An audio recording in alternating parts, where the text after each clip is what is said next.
Dear Central members, Birmingham Jewish community, and anyone else who may be watching this video. It's hard to believe that it has been a year since we left Birmingham. We have so many beautiful memories from each one of you.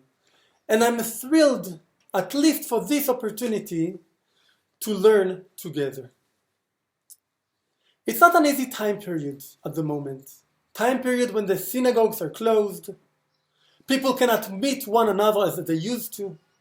And I thought that perhaps what would be most appropriate to learn together is how to make the most out of this time period.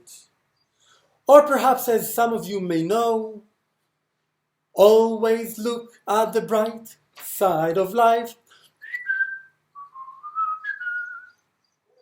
Well, this is not just a quote from the movie Life of Brian, but in fact is also an important concept in Judaism as well.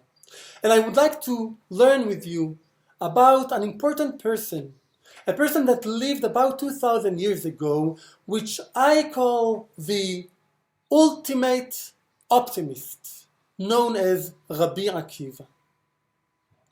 The first source is relevant to this time period of Yemei Sfirat HaOmer, the counting of the Omer time period between Pesach and Shavuot, and its connection to Rabbi Akiva.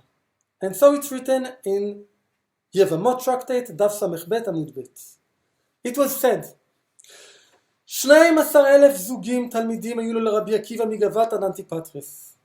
Rabbi Akiva used to have 12,000 pairs of students. וכולן מתו בפרק אחד מפני שלא נהגו כבוד זה לזה. They all passed away in one time period, as you know, between Pesach and Shavuot, because they didn't respect one another. והיה העולם שמם, and the world was empty of Torah scholars. עד שבא רבי עקיבא אצל רבותינו שבדרום, ושנאה להם, until Rabbi Akiva came to the Torah scholars in the south, and he taught them.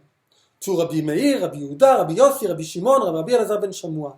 והם העמידו תורה אותה שעה, and they preserved the Torah at this time period.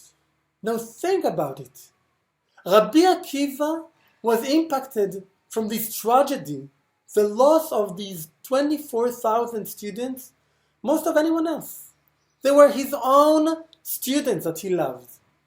His own project of teaching Torah, and it was all destroyed.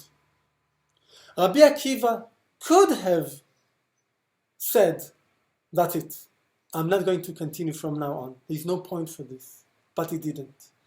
He decided to rise from the dust and start it all over again. And by teaching the Torah to those 5 Torah scholars, we all benefit from up to present. The next source I would like to learn with you describes the time period of the destruction. Rabbi Akiva lived in a time period right before and after the destruction. And the Talmud says in Masechet Makot Tractate Daf Kaf Daled Amud Aleph, Rabban Gamliel, Rabbi Elazar ben Azariah, Rabbi Yeshua, and Rabbi Akiva, all these Torah scholars went to Jerusalem. And when they saw a place that they can see the destruction, they tore their clothes. And when they reached the Temple Mount, they saw a fox goes out of the Holy of Holies, the Kodesh HaKodeshim. And the rabbi started crying, but Rabbi Akiva started laughing. And the Torah scholars asked Rabbi Akiva, why are you laughing about? And Rabbi Akiva asked them, why are you crying about? And they say, well, how can't we cry? We see the Holy of Holies in such a terrible condition and we won't cry. Why are you laughing? And Rabbi Akiva answers them, I see now that if the destruction, the fulfillment of the destruction was fulfilled, I am assured now that also the prophecy of Mashiach time period, of a beautiful time period, will be fulfilled as well. And that's why I'm laughing. And if you think about it, the other Torah scholars saw the reality as is. And that's why they were so sad. Rabbi Akiva was sad as well, but he was able to see beyond the reality, what can come next. And by thinking about the beautiful thing that can come next, he was able to already recognize this terrible reality with a brighter eyes. That's Rabbi Akiva. And it ends with the agreement of the other Torah scholars, Akiva nichamtanu, Akiva nichamtanu, Akiva, you comforted us, concluded the Gemara, this Talmud. The last source that I would like to learn with you is about the last moments of life of Rabbi Akiva.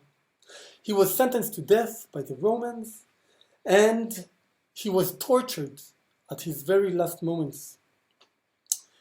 And while he was doing this, he said, Shema Israel, Hashem Elokeinu, Hashem Echad. And he was trying to accept God with love. אמרו לו תלמידיו, רבנו עד כאן, and his students asked him, what? Even now? אמר להם, he answered them, כל ימי הייתי מצטער פסוק זה, I always felt uncomfortable with this verse. ואהבת את השם אלוקיך בכל לבבך ובכל נפשך, that you shall love God with all your heart and all your soul. ואפילו הוא נוטל את נשמך, and even if he takes your soul. And now that I have this opportunity to make it happen, to fulfill it, to accept God with love, I won't do that. היה מעריך באחד עד שיצא נשמתו באחד, and he continued with the word אחד, the last word of Shema Israel, until his soul came back to God.